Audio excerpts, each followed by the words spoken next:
ইয়াৰ operation Sindhu এক অভিযান।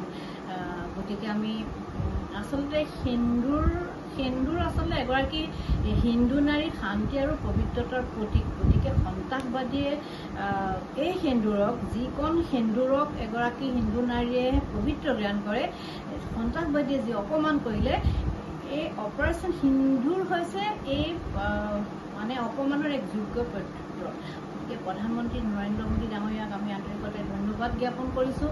অসমীয়া সেনাবাহিনীক লৈ আমি গৌৰৱ অনুভৱ কৰোঁ আৰু আমি চেলুট দিছোঁ সেই দুগৰাকী বিশেষ মহিলা সেনা বিষয়া যাৰ নেতৃত্বত এই অভিযান সফলভাৱে সমাপন হ'ল।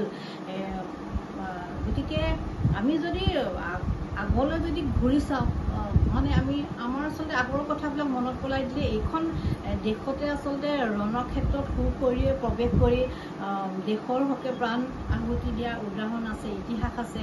ঝান্সী ৰাণী লক্ষ্মীবাই, কনকলতা, মূলা গাভৰু, সতী সাধনী, গতিকে সেই সকলৰ গৌৰৱময় ইতিহাস আচলতে আমাক সোঁৱৰাই দিলে এই দুগৰাকী ভূমিকা সিং আৰু সুপ্ৰিয়া কুইঞ্চিৰ যি তেওঁলোকে সাহস আৰু ত্যাগৰ কাহিনী। গতিকে আমি গৌৰৱ অনুভৱ কৰিছোঁ আৰু লগতে এক শান্তিপূৰ্ণ বাতাবৰণ আমিও বিচাৰোঁ, যুদ্ধ আমিও নিবিচাৰোঁ।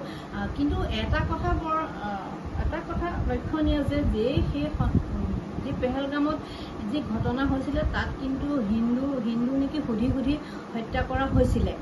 কিন্তু পাকিস্তানত আকৌ আমাৰ ভাৰতীয় সেনাবাহিনীয়ে মুছলমান নেকি সুধি তেওঁলোকৰ সন্ত্ৰাসবাদী ঘাটি উচ্ছেদ কৰা নাই। যি 9টা ঘাটি সম্পূৰ্ণৰূপে ধ্বংস কৰিলে, তেওঁলোকে সন্ত্ৰাসবাদ নিৰ্মূলৰ নামত বা সন্ত্ৰাসবাদীৰ ওপৰত প্ৰতিশোধ ল'বৰ কাৰণেহে এই কাম কৰিলে। সন্ত্ৰাসবাদী হিন্দুৱে হওক বা মুছলিমেই হওক, এইটো আমাৰ আচলতে বিচাৰ্য বিষয় নহয়। আৰু ঠিক তেনেকৈ পেহেলগামতো কিন্তু এজন ঘোঁৰা চালকৰ মৃত্যু হৈছিলে, সেইজনো মুছলমান। গতিকে আমাৰ ভাৰতবৰ্ষ হ'ল এখন ধৰ্ম নিৰপেক্ষ দেশ আৰু অসমতো আমাৰ এটা শান্তিৰ বাতাবৰণ অতীজৰ পৰা আছে। গতিকে এইটোৱে আৰু যিসকল শ্বহীদৰ মানে সেনা জোৱানৰ, অসমৰো আমাৰ কেইবাজনো মৃত্যুবৰণ কৰিছে, তেওঁলোকৰ আত্মাৰ সদ্গতি লাভ কৰক ভগৱন্তৰ শ্ৰীচৰণত প্ৰাৰ্থনা জনাইছোঁ। আৰু যুদ্ধ আমাকো নালাগে, শান্তি লাগে।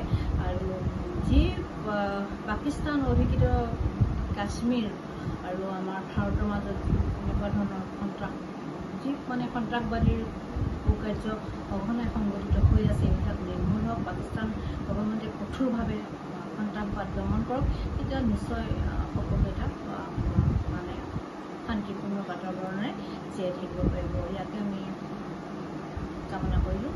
জয় হিন্দ।